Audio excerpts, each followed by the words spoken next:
Le secteur industriel se porte-t-il bien au Bénin? Pourquoi aujourd'hui le chef de l'État a décidé de l'investissement de l'État dans le secteur industriel?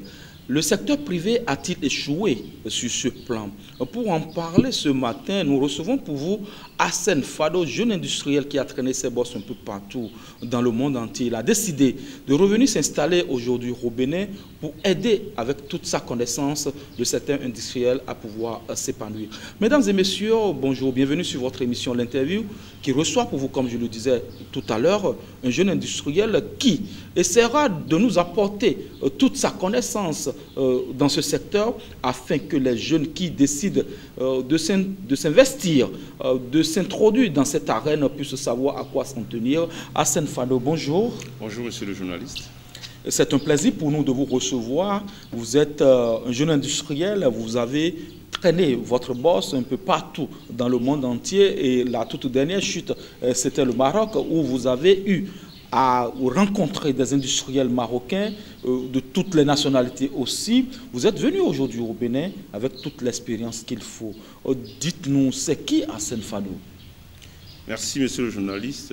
Arsène Fado, c'est un consultant industriel, un manager industriel, vous l'avez déjà souligné, qui a eu plus de 15 années d'expérience avec une douzaine d'années au Bénin dans l'enseignement supérieur et dans les plus grosses industries du Bénin, en l'occurrence les industries cimentières.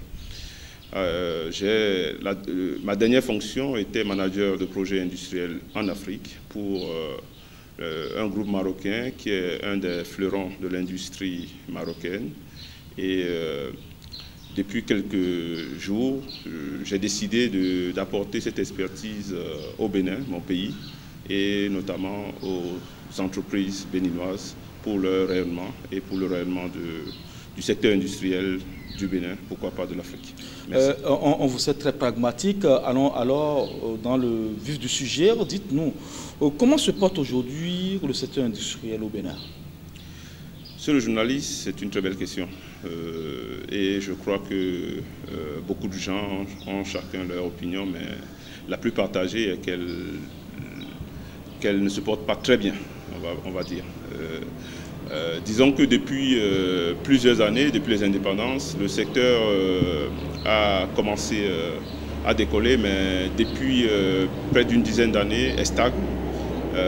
On annonce un PIB autour de 13% qui stagne depuis 10 ans à cette valeur-là. Et pourtant, on voit bien que depuis 5 ans, il y a une embellie du secteur primaire.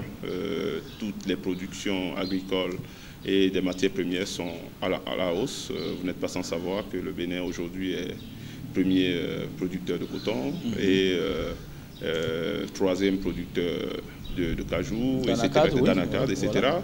Donc, et je précise que c'est en Afrique, ces classements. Donc, il faut bien comprendre que le secteur industriel aujourd'hui doit jouer son rôle. Il ne se porte pas bien, il est stagnant.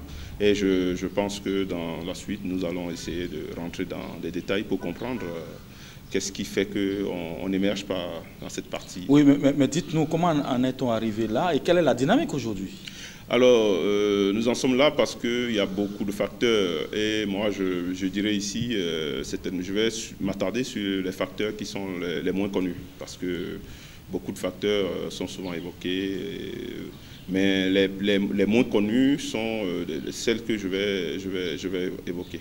Alors, disons que aujourd'hui, le secteur industriel, bon, la dynamique n'est pas mal aujourd'hui. Elle veut se réveiller, je vais dire, elle veut se réveiller, parce qu'on sent que les autorités s'y intéressent. Pour cela, les leviers, les handicaps à ce décollage sont, pour beaucoup d'entre eux, levés. On en veut pour peu tout ce que fait la pièce aujourd'hui pour améliorer le climat des affaires. Un secteur ministériel dédié aux PME, ça montre bien la volonté au plus haut niveau. Donc, Nous en sommes arrivés là parce qu'il y avait une méconnaissance des enjeux, je pense, une méconnaissance des enjeux. Mais aujourd'hui, c'est devenu un enjeu africain.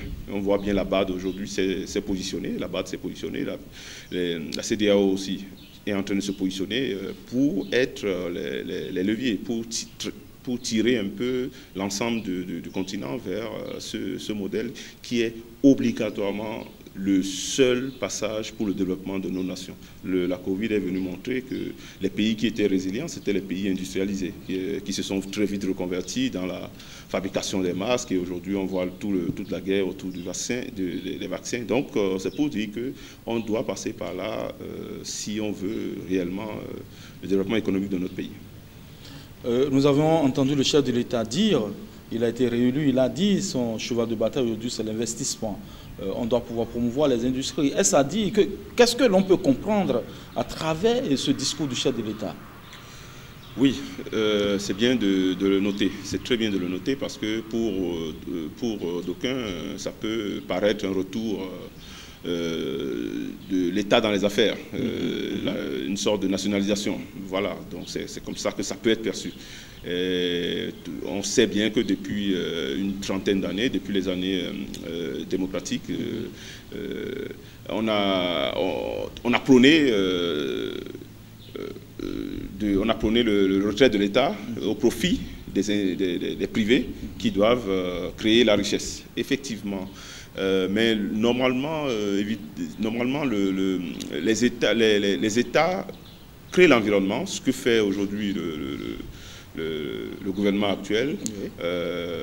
Bien entendu, il y a des choses à parfaire. Tout le monde sait que le climat politico-juridique aujourd'hui reste un peu, enfin, je ne veux pas dire extrêmement tendu, mais reste quand même un peu. Et tout ça doit pouvoir, on doit pouvoir aller de l'avant. Il a prôné l'unité, on doit pouvoir aller de l'avant pour pouvoir inclure tous les fils et toutes les filles de ce pays. Donc moi je pense que le retour de l'État à l'investissement, c'est pour dire que l'État va être pionnier, il va être pilote pour orienter désormais les activités vers les activités de transformation. Et je pense que ce retour a été possible parce que l'État aujourd'hui, l'État du Bénin est aujourd'hui très coté dans le monde pour lever des fonds. Vous entendez parler, et même nous sommes allés jusque sur le marché européen pour lever des eurobonds. Donc pour dire que l'État a aujourd'hui la possibilité de lever des capitaux et de les investir. Mais je pense que le modèle que le gouvernement va certainement appliquer, ce sera une délégation de gestion à des spécialistes, à des professionnels pour... j'ai eu l'occasion de rencontrer quelques ministres du gouvernement à ce sujet et la vision, pour moi, elle est belle. La vision est belle, la dynamique est bonne. Vous voyez ce qui se passe au port aujourd'hui. On est presque à 1,2, 1,3 je veux dire, de résultats. Les résultats sont multipliés par 1,2, voire 1,5. Même l'aéroport aujourd'hui, personne ne peut dire que quand ils passent aujourd'hui à l'aéroport, et pourtant toutes ces entreprises, la Société Générale, la SBE, je vais dire, toutes ces entreprises sont en gestion de délégation. Donc je pense que c'est dans ce modèle-là, l'État sera juste un investisseur et les spécialistes vont... Et il faut noter surtout que c'est le secteur privé qui a manqué d'investir, qui a manqué cette occasion. Ça dit que le secteur privé a échoué. Je ne dirais pas échouer, Vous savez, lorsque vous avez la possibilité de montrer l'exemple, il est toujours bien. Je pense qu'aujourd'hui, le secteur privé, on va pas dire échouer, mais peut-être à montrer ses limites, disons, à montrer ses limites, malgré tout ce que le gouvernement fait. Maintenant, aujourd'hui, que le gouvernement... parce qu'il c'est pas donné à tous les gouvernements d'avoir aussi les capitaux. Donc c'est toujours bien, puisqu'ils ont cette cote aujourd'hui, d'en profiter pour que le secteur privé aussi rentre dans la dynamique par la suite. Et surtout que les experts soient associés. Je pense que c'est la clé fondamentale pour changer la donne. D'accord, mais quand le chef de l'État décide que l'État s'investisse désormais dans le secteur industriel, n'est-ce pas un retour à la nationalisation des années 70 où on connaît les résultats? Non, je pense que le président actuel, il connaît très bien ce que c'est que la création de richesse, il connaît très bien ce que c'est que l'investissement privé, donc il ne va pas le faire. Je pense que ce serait aux spécialistes, aux experts de gérer. On voit aujourd'hui avec ce qui se fait aujourd'hui à Glodibé, on voit déjà des grands groupes qui viennent, et je ne doute pas que l'État aussi prenne des parts dans ces entreprises qui vont être créées pour pouvoir assurer en fait la pérennité de ce qui va être fait. C'est une bonne chose, c'est une bonne chose. Et moi, j'encourage cela parce que parfois, il faut dire que parfois, quand il faut faire des choses et qu'il n'y a pas un moteur, il n'y a pas un exemple, les gens ça ne prend pas, ça ne prend pas. Il faut parfois montrer l'exemple, et je pense que l'exemple par l'État aujourd'hui est opportun. Je trouve que c'est opportun et c'est une bonne dynamique. Voilà. D'accord. Quand l'État décide de s'investir dans le secteur industriel, quels sont nos enjeux? Les enjeux pour le pays, vous savez, le modèle industriel est un modèle extrêmement intéressant parce qu'il est bénéfique à la fois pour la population en termes de social, pour le promoteur, l'industriel, et pour l'État en termes de redevances, de taxes et d'impôts. Vous connaissez bien l'adage, hein, nos pays ont des budgets fiscaux, donc tout est... Donc voilà, et je pense que l'enjeu, il est là. On est ici dans la résorption de l'emploi, on veut résorber l'emploi, et le modèle économique est le seul modèle qui crée de l'emploi massif. C'est ça qu'il faut qu'on dise surtout aux gens. J'entends parler de beaucoup de programmes de micro-entrepreneuriat. C'est bien, tout ça est bien, mais ça ne peut jamais remplacer le modèle industriel, qui est un modèle qui allie plusieurs compétences, qui crée en fait de l'intégration pluridisciplinaire, qui est le nœud des échecs par ailleurs, hein, de ce que nous avons toujours entrepris jusqu'à aujourd'hui. Nos centres de formation ne forment pas pour que les jeunes qui sortent sachent s'intégrer en termes de métier. Et c'est d'ailleurs un des points sur lesquels le cabinet que je veux créer va s'attaquer. On doit pouvoir créer ce qu'on appelle l'intégration. S'il n'y a pas d'intégration des métiers, vous ne pouvez pas avoir une industrie. Vous savez que dans une industrie, vous avez les électriciens, les mécaniciens, les informaticiens, mais qui travaillent ensemble pour avoir de la valeur ajoutée, la même valeur ajoutée. Si l'informaticien veut travailler seul, il ne peut pas avoir cette valeur ajoutée. Le coût de l'investissement facilite tout cela, mais malheureusement, on constate que les investisseurs ne se bousculent pas. Comment est-ce qu'on peut expliquer cela? Oui, bon, on ne va pas dire il ne se bouscule pas, c'est vrai. Il faut déjà que vous sachiez une chose, hein, le coût des investissements, c'est pour les gros investissements. Les gros investissements. La politique industrielle des États en général, la politique industrielle des États en général est basée sur les PME, je vais dire MPME, les micro, petites et moyennes entreprises, oui, et les grandes entreprises. Les grandes entreprises sont gérées par le Code de l'investissement. Donc, pour les investissements au niveau des grandes entreprises, il faut savoir que les enjeux sont tellement importants que le processus est souvent très long et inclut beaucoup de négociations. Voilà. Et faire venir un grand industriel dans certains secteurs, c'est pas évident parce que ce grand industriel a besoin d'avoir un écosystème de petits industriels déjà. Voilà. Mais les industries satellites. Voilà. Agri-Research, par exemple, c'est un leader du secteur agroalimentaire qui est déjà aujourd'hui, il a commencé les travaux à Glodibé au niveau de la zone économique spéciale. C'est déjà une très bonne chose. J'ai entendu parler d'une industrie automobile qui est en train de venir. Et aussi, j'ai entendu parler, par le biais du ministre, de la relance du secteur textile. On ne peut pas être premier en coton et ne pas avoir du textile. Donc je pense que tout ça... On se rappelle de Sobetes. Exactement, on se rappelle de toutes ces entreprises, mais qui aujourd'hui sont complètement à la traîne et parfois même enfermées. Mais la vision actuelle, je pense qu'on n'en arrivait pas là. Par contre, le fait d'avoir créé un ministère, de mettre l'accent sur les PME, fait que ça va être précurseur de l'arrivée des grandes entreprises. J'en suis persuadé. Nous allons continuer dans ce débat. Dites-nous, est-ce qu'il ne faudra pas repenser toute cette politique pour permettre réellement l'essor des industries dans notre pays? Oui, il faut surtout, il faut surtout au niveau des PME se focaliser sur le savoir-faire local. L'industrialisation qui ne repose pas sur le savoir-faire local va importer tout, y compris les techniques, y compris les technologies. Ma foi, vous savez, nous avons beaucoup de partenariats, mais qui, faute d'un mécanisme de transfert des technologies et des compétences, fait que à la fin, parfois, de ces partenariats, nous ne savons pas faire. Nous ne pouvons pas être autonomes parce que le mécanisme de transfert n'a pas été... voilà. Donc, je pense qu'il ne faut pas trop se focaliser sur l'importation des compétences et des technologies uniquement.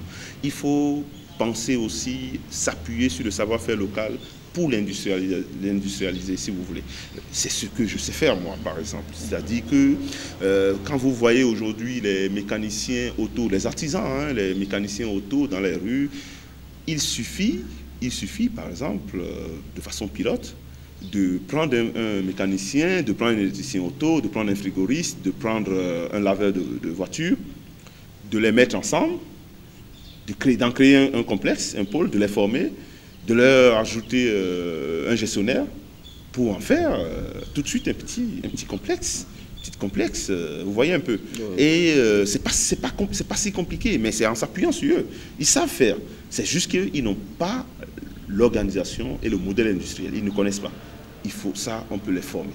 Et je vais vous dire une chose qui est très importante, c'est que tout ce que vous voyez aujourd'hui comme business plan, accompagnement des jeunes entrepreneurs, surtout dans le secteur de la micro-industrie ou de la petite industrie, ces business plans, ces développements de projets manquent cruellement d'un accompagnement technique. Et c'est ça l'enjeu. C'est là où se trouve le problème. Il faut nécessairement que tout promoteur se fasse accompagner par un expert technique. Oui, et c'est pour cela que vous avez un cabinet. Dites-nous, que fera votre cabinet de façon pragmatique pour accompagner ces industries dans notre pays, puisque vous avez suffisamment d'arguments, vous avez beaucoup d'expérience en la matière. Alors, le cabinet est structuré sur 4 points. Le cabinet veut se positionner sur 4 points. Le premier point, c'est l'accompagnement au préfinancement. L'accompagnement au préfinancement, c'est pour les jeunes entrepreneurs qui n'ont pas encore leur société et qui veulent entreprendre, mais dans le secteur industriel, de la production, de la transformation de la matière première, quel qu'il soit, que ce soit dans le secteur de l'artisanat, du secteur minier, tout ce qui est pierre, le secteur de l'agroalimentaire ou du manufacturier, la fabrication des meubles et tout ce que vous pensez. Donc, pour ces jeunes entrepreneurs-là, nous allons les aider à monter leur dossier, mais nous allons nous appesantir sur la partie technique qui, lorsqu'elle est bien faite, peut capter des financements même dans la sous-région.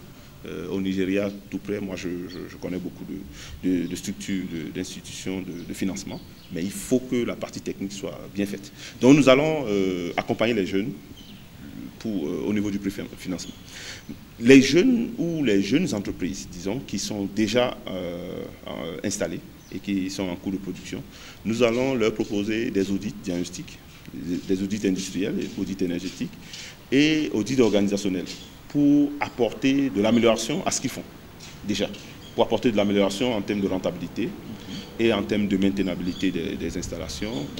Et le troisième volet, nous allons nous intéresser aussi à ceux qui veulent s'agrandir, ceux qui veulent se développer. ceux qui sont déjà installés, certes, mais qui veulent maintenant se développer, qui veulent faire une extension pour les permettre d'acquérir les bons équipements, former leur personnel, mieux organiser et avoir un plan de développement de leurs affaires. Et le dernier volet, c'est le volet formation, renforcement de capacités. Nous comptons renforcer les capacités des jeunes qui sortiront des écoles professionnelles et techniques. Parce qu'ils ne sont pas très employables pour les jeunes, pour les entreprises. Nous allons leur apporter cette capacité, cette employabilité, et nous allons avoir des partenariats avec les entreprises pour les accueillir. Voilà un peu ce que fera votre cabinet qui est en train de s'installer tout doucement. Mais dans le partenariat stratégique, comment est-ce que ce partenariat va s'installer et de quelle manière, et puis comment est-ce que cela sera-t-il, ce partenariat sera-t-il profitable à l'État? Alors, vous voyez, aujourd'hui, l'État, à travers ses structures déconcentrées, les agences notamment, investit beaucoup d'argent. Beaucoup d'argent. Juste pour la petite histoire, moi j'ai enseigné pendant 11 années dans une université de la place au Bénin, dans le secteur industrie agroalimentaire, et j'avais en moyenne 40 étudiants par an. Si vous multipliez par 11 années, vous voyez un peu ce que ça peut donner, mais je ne connais pas 10 qui ont créé une entreprise agroalimentaire après une licence en industrie agroalimentaire. Je crois que je ne veux pas, jeter de pierre à l'établissement, mais souffrez avec moi que c'est la triste réalité. Voilà. Bon, c'est difficile à dire, mais c'est comme ça. Donc quand je vois tout ça, je pense que tout le monde aura à y gagner. Et l'État, nous voulons faire en sorte que l'accompagnement, les investissements de l'État rapportent à l'État. Parce que le gain de l'État, c'est quoi? C'est lorsque les entreprises se portent bien. Ces entreprises payent leurs redevances, ces entreprises emploient les gens, donnent des couvertures sociales, de la sécurité sociale à des ménages, et l'économie se porte bien. Moi, j'entends tout le temps dire l'État ne fait pas, le gouvernement ne fait pas du social, le gouvernement ne fait pas du social. Moi, je crois que si le gouvernement accentue les efforts dans l'industrie, dans la création de la richesse, ça va rejaillir sur le social, sur le panier de la ménagère, comme on dit. D'accord. Vous êtes en train de vous installer. Dites-nous, est-ce que vous avez pu rencontrer des autorités dans notre pays qui sont favorables à ce levier de développement qu'est votre structure qui s'installe et qui pourra apporter beaucoup au secteur industriel? C'est d'ailleurs vraiment ce qui fait ma joie aujourd'hui, c'est ce qui fait ma fierté. J'ai eu l'occasion de rencontrer déjà des membres du gouvernement et j'ai senti de la détermination dans leurs propos. Et j'ai senti aussi une belle dynamique. Je pourrais même appeler ça un réveil de l'industrie béninoise. Donc, c'est ce qui m'a conforté dans ma position que nous pouvons. Je suis parfaitement en phase avec le chef de l'État quand il dit le développement, ça y est. Et je pense que je dirais à mon avis que l'industrie, ça y est, aussi on va dire. Donc, ces rencontres étaient pour moi très, très, très enrichissantes. J'ai pu noter vraiment cette embellie, cette nouvelle dynamique vers l'industrialisation, et je crois que ce soit les jeunes, que ce soit les populations, que ce soit les femmes, dans le monde urbain comme rural, on peut dire que demain sera meilleur. Demain sera meilleur à mon avis. D'accord, Monsieur Hassen Fado, nous sommes à la fin de cette émission. Vous avez certainement un appel à lancer à tous ces jeunes industriels qui sont en train de se préparer pour se lancer, mais aussi à l'État et à tous ces investisseurs qui doivent venir investir désormais au Bénin, parce que c'est une terre qui promeut vraiment l'entreprise, qui promeut l'industrie. Merci, merci monsieur le journaliste. Vous avez dit ça en fin de vos propos. Le Bénin regorge de beaucoup de ressources, qu'ils soient minières, qu'ils soient... Les gens ne le savent pas, mais le Bénin regorge tellement de ressources minérales que nous pouvons fabriquer des matériaux de construction. Et d'ailleurs, je compte m'y attaquer aussi dans ce secteur-là. Disons aux jeunes, surtout aux jeunes entrepreneurs, je propose qu'ils se concentrent sur des entreprises de transformation de la matière première, parce que ces entreprises offrent beaucoup d'avantages, et qu'ils se fassent accompagner par des experts, des consultants industriels. Ce n'est pas une question financière, c'est une question de rentabilité et de pérennisation de ce que nous voulons faire. Moi, pour aider la jeunesse dans ce sens-là, je ne veux pas me positionner comme un hyper-expert qui demande des sommes faramineuses. Non, je veux accompagner les jeunes jusqu'à la réussite et après on pourra bénéficier ensemble des retombées. Voilà. Alors, au niveau de l'État, je leur dirais d'associer les experts. Je ne suis peut-être pas le seul, il y en a peut-être dans l'ombre, mais il faut associer les experts, des gens qui ont une longue année d'expérience dans le domaine industriel, qui ont parcouru plusieurs pays, qui ont vu d'autres pratiques, pour que tout ce qu'ils ont vu puisse être reversé au bénéfice du secteur. Donc, à l'endroit de tous les Béninois, je vais dire qu'il faut qu'on commence par cultiver cette envie de travailler en équipe, de créer de la richesse, c'est-à-dire de transformer. Les activités commerciales sont bien pour le promoteur, mais ne rapportent rien ou pas grand-chose à l'économie tout entière et à l'État. Lorsqu'on est purement dans de l'achat et de la vente, ça ne rapporte pas beaucoup à l'État et ça ne crée pas beaucoup d'emplois. Donc, il faut impérativement. Pour finir, j'ai souvent un adage que je dis à mes collaborateurs. Savoir faire du jus, c'est un savoir-faire. Quand tu sais faire du jus, c'est un savoir-faire. Mais lorsque tu décides de produire du jus pressé, quand tu sais presser le jus, c'est du savoir-faire. Mais quand tu décides de produire du jus pressé, tu dois aller vers un expert pour t'accompagner. Parce que produire, ce n'est pas faire, tout simplement. Moi, je suis un expert de la production. Je m'occupe de la production. Merci beaucoup, Hassen Fado. Mesdames et messieurs, merci de nous avoir suivis. C'était votre émission, l'interview qui a reçu pour vous. Hassen Fado, jeune industriel, il est là pour booster les entreprises, pour booster les industries. Il est là pour apporter toute son expertise. Merci de nous avoir suivis. À très, très bientôt.